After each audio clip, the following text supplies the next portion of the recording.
Berikut ini adalah nama-nama anggota kami.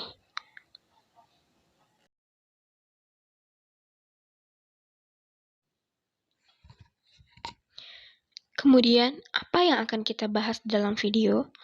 Yang pertama, ada definisi obat, kemudian nama generik dan nama paten obat, kemudian sediaan bentuk obat, yang selanjutnya golongan dan klasifikasi obat, kemudian kita akan membahas efek sampingnya, kemudian kita akan membahas indikasi dan kontraindikasi, kemudian farmakodinamik dan farmakokinetik, kemudian kita akan membahas dosis dan cara pemberiannya, kemudian nursing consideration, kemudian kita akan membahas indeks keamanan kehamilan, dan yang terakhir special reaction.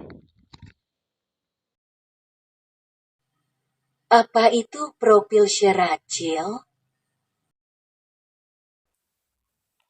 Definisi obat.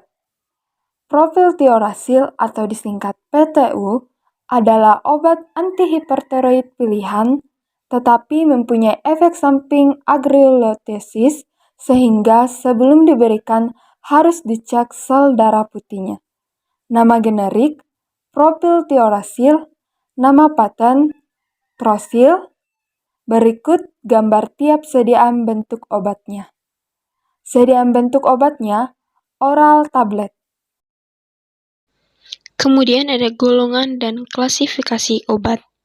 Golongan agen tiroid yang termasuk dalam jenis antitiroid yang memerlukan resep atau bisa dikatakan obat resep.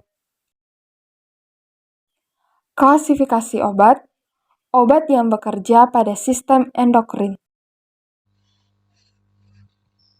Selanjutnya kita akan membahas mengenai indikasi dan kontraindikasi. Indikasi sebagai obat yang menghambat produksi hormon tiroid atau kejadian hipertiroid. Pada pengobatan hipertiroidisme yang disebabkan oleh penyakit Graves atau gondok multidular toksik, atau untuk memperbaiki gejala hipertiroidisme sebelum tiroidektomi atau terapi yodium radioaktif. Kontraindikasi, agen antitiroid harus dihentikan setidaknya 3-4 hari sebelum pengobatan dengan radiodin. Biasanya, agen antitiroid tidak diperkenalkan kembali sampai 1 minggu yang setelah pengobatan radiodin. Efek samping. Yang pertama, cedera hati akut. Kasus yang dilaporkan telah menunjukkan propyltirosil terkait dengan gagal hati akut dan kematian. Propyltirosil memiliki peringatan kotak hitam untuk masalah ini. Ada kasus yang telah dilaporkan pada kehamilan orang dewasa dan anak-anak. Yang kedua, hipotiroidisme. Propyltirosil dapat menyebabkan hipotiroidisme, penambahan berat badan, konstipasi, atau kantuk. Yang ketiga, vaskulitis terkait ANCA. Ada beberapa penelitian yang dilaporkan di mana pasien yang diobati dengan propyltirosil mengembangkan vaskulitis pembuluh darah kecil dan positif terhadap proteinase 3 atau mieloperoksidase. Gejalanya meliputi demam, penurunan berat badan, mialgia, artralgia, dan parestesia. Yang keempat, hipersensitivitas. Laporan reaksi hipersensitivitas parah seperti sindrom Stevens-Johnson, neoklorisis epidermal toksik, dan urtikaria telah dijelaskan. Yang kelima, agranulositosis. Ini adalah kejadian yang berpotensi mengancam jiwa dengan propyltirosil pada 0,2 hingga 0,5% pasien. Pasien harus menerima instruksi untuk melaporkan gejala yang menunjukkan pansitopenia, demam, sakit tenggorokan, pneumonitis interstisial, dan resikonya paling tinggi dalam 3 bulan pertama pengobatan. Yang keenam, potensi teratogenisitas. Propyltirosil adalah obat kategori D untuk kehamilan di bawah sistem FDA lama. Farmakodinamik. PTU dapat menyebabkan hipotiroidisme, penambahan berat badan, konstipasi atau kantuk. Oleh karena itu, pemantauan rutin TSH dan T4 diperlukan untuk mempertahankan keadaan eutiroid. Ada beberapa penelitian yang PTU mengembangkan vaskulitis pembuluh darah kecil dan positif terhadap proteinase 3 atau mieloperoxidase. Gejalanya meliputi demam, penurunan berat badan, mialgia, artralgia, parenstesia. Reaksi idiosinkratik seperti ini biasanya dimulai dalam beberapa minggu setelah inisiasi obat, tetapi telah ditemukan terjadi bertahun-tahun kemudian juga. Komplikasinya termasuk vaskulitis leukoklaktik, glomerulonefritis, atau crescentrik atau progresif cepat, pendarahan alveolar atau paru, ainitis cerebral, atau colitis iskemik, hipersensitivitas parah.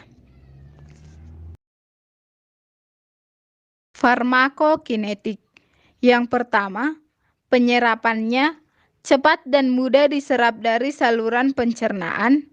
Ketersediaan hayatinya kira-kira 50 hingga 75% dan waktu untuk konsentrasi plasma puncak kira-kira 1-2 jam.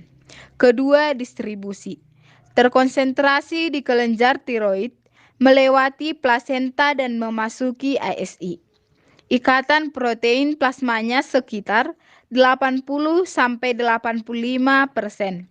Ketiga, metabolisme. Dimetabolisme secara ekstensif di hati melalui glukurodidasi menjadi konjugat asam glukuronat. Keempat, ekskresi, yaitu melalui urin sekitar 35%, terutama sebagai metabolit, dan waktu paru eliminasinya kira-kira 1-2 jam. Berikut dosis dan cara pemberian.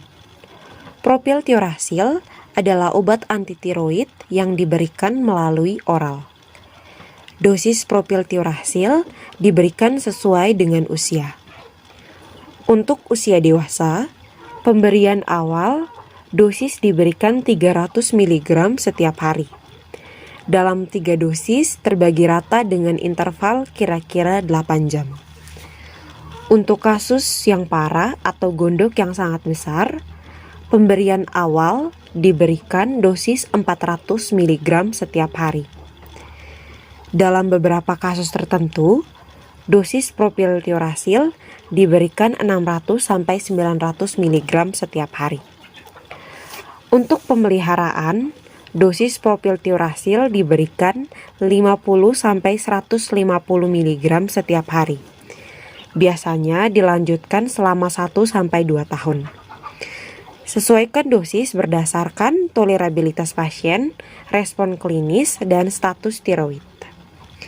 Untuk usia anak-anak, usia 6-10 tahun, dosis diberikan 50-150 mg setiap hari.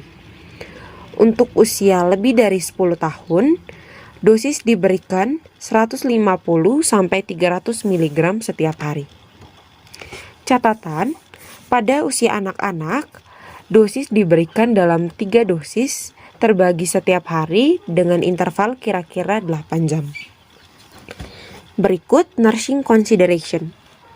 Pertama, catat tanda-tanda vital dasar, berat badan, dan pola eliminasi usus sebelum memulai terapi propiltiuracil.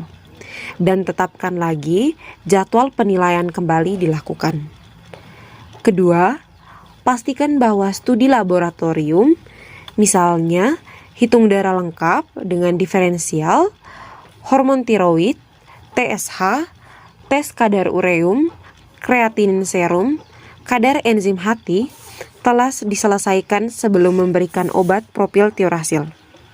Ketiga, perhatikan gejala agranulositosis, yakni sakit tenggorokan, demam, kedinginan, infeksi pada gusi, atau kulit, juga gangguan pada hepar dan radang pembuluh darah. Ini adalah bagian dari efek samping propiltiurasil. Kemudian yang selanjutnya adalah indeks keamanan kehamilan. Pada obat propiltiurasil ini masuk dalam indeks keamanan kehamilan dengan kategori D, di mana dapat mempengaruhi beberapa hal pada ibu hamil dan juga menyusui. Yang pertama adalah perdarahan per vaginam. Pada kehamilan lanjut yang tidak normal adalah keluarnya darah dari jalan lahir berwarna merah, banyak, kadang-kadang, dan tidak selalu disertai dengan nyeri. Kemudian, sakit kepala yang hebat. Pada ibu hamil merupakan sakit kepala yang menunjukkan adanya masalah yang serius, terjadi secara terus-menerus dan tidak hilang setelah beristirahat. Sakit kepala yang hebat pada kehamilan adalah gejala dari preeklamsia. Kemudian pandangan kabur. Biasanya pada ibu hamil yang mengalami sakit kepala hebat akan mempengaruhi penglihatan ibu menjadi kabur dan berbayang. Hal ini juga salah satu tanda dari gejala preeklamsia.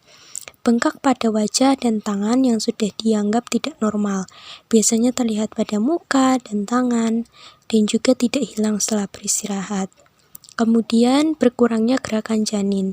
Jika janin tidak bergerak minimal 3 kali dalam 1 jam, atau bahkan tidak bergerak sama sekali, maka hal tersebut merupakan suatu tanda bahaya dan perlu pemeriksaan. Kemudian slide berikutnya yaitu special precaution. Pada pasien yang menjalani operasi, kemudian pada pasien dengan gangguan hati dan ginjal, pada pasien anak, dengan pasien hamil dan juga menyusui perlu diperhatikan dalam penggunaan obat antitiroid ini. Karena hanya terbatas pada ibu hamil dengan trimester pertama dan diberikan jika efek positif yang diharapkan lebih besar dari efek negatifnya. Pada ibu menyusui juga diperhatikan karena obat ini dapat mempengaruhi kandungan ASI dalam tubuh ibu. Untuk anak-anak juga diperhatikan dosis obatnya karena dapat berpengaruh pada efek samping yang ditimbulkan. Pada penderita gangguan hati dan ginjal juga diperhatikan dalam memberikan dosis obat ini karena akan berpengaruh pada biotransformasi dan ekskresi dalam tubuh orang yang mengonsumsi obat ini supaya menghindari efek toksik bagi tubuh. Kemudian yang terakhir pada pasien yang menjalani operasi, pasien ini biasanya akan berpuasa terlebih dahulu. Tentunya kondisi tersebut juga berpengaruh pada kadar gula dalam darah pasien tersebut.